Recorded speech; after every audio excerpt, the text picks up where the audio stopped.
U narednih nekoliko nedjelja biće poznato koje kompanije će dobiti zeleno svjetlo da u našem podmorju vrše istraživanje nafte i gasa, najavio je ministar ekonomije Vladimir Kavarić na Jadranskom samitu o nafti i gasi u Budvu.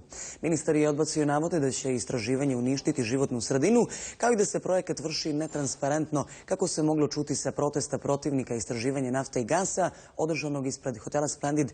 Kavarićev hrvatski kolega Ivan Vrdoljak poručio je da se eksploatacija nafte i gasa već vrši u Jadranu i to sa italijanske strane. U narednih nekoliko nedjelja biće poznato koje kompanije će dobiti zeleno svjetlo da u našem podmorju vrše istraživanje nafte i gasa, rekao je ministar ekonomije Vladimir Kavarić na Jadranskom samitu o nafti i gasu u Budvi. Pokušavamo u direktnoj komunikaciji sa potencijalnim koncesionarima da definišemo ponudu nešto bolja nego što je bila s aspekta države u momentu predavanja ponude i da optimizujemo sa državnog nivoa ono što su, da kažemo, komplementarne ponude raznih ponuđača. Na tender za dodjelu ugovora o istraživanju i proizvodnji ugljovodonika u Crnogorskom podmorju, koji je zatvoren 15. maja prošle godine, za proizvodnju ugljovodonika prijavila su se 3 konzorcijuma od po 2 kompanije. Dok je trajao samit, predstavnici nevladinog sektora i građani koji se protive istraživanju nafte i gasa u Jadranu protestovali su ispred hotela Splendid. Ministarstvo ekonomije Crne Gore ovaj projekat sprovodi potpuno netransparentno i krijući elementarne informacije. Ne želimo da vidimo da se uništava naša životna sredina, naše ribarstvo i naš turizam na kojem smo se decenijama zalagali ne samo mi nego i naši preci.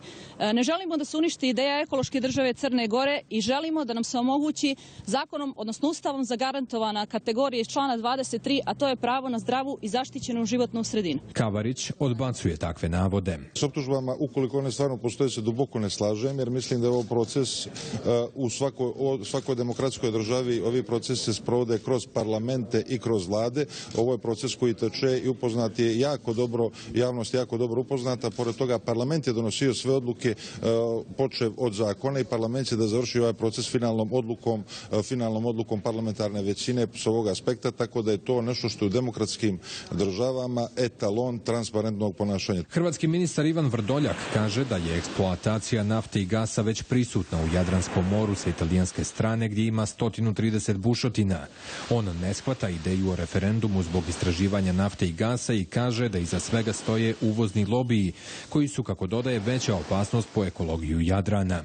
Možda trebamo raspisati referendum o tome da li želimo uvozne tankere, 4000 uvoznih tankera koji nam prljaju naš Jadran sa prljavom uvoznom skupom naftom koji plaćaju naši građani i naša industrija.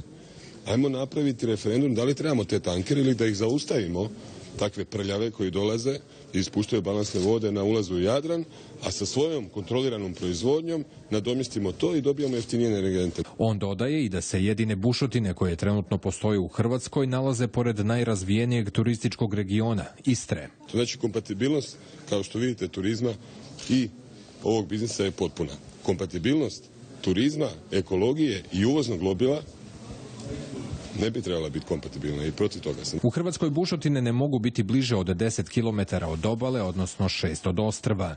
Jedan od prigovora sa današnjeg protesta bio je i taj da bi se nafta mogla vaditi svega 3 km od crnogorske obale. Naš je posao da obezbedimo najbolje moguće standarde, a jednostavno ako govorimo o konkretnim mjestima gdje će biti lokacije za bušenje, da nas niko nije u kapacitetu tome da razgovara, jer tek ulazimo u fazu istraživanja koje će pokazati gdje je to moguće komercijalno isplativo i tako dalje.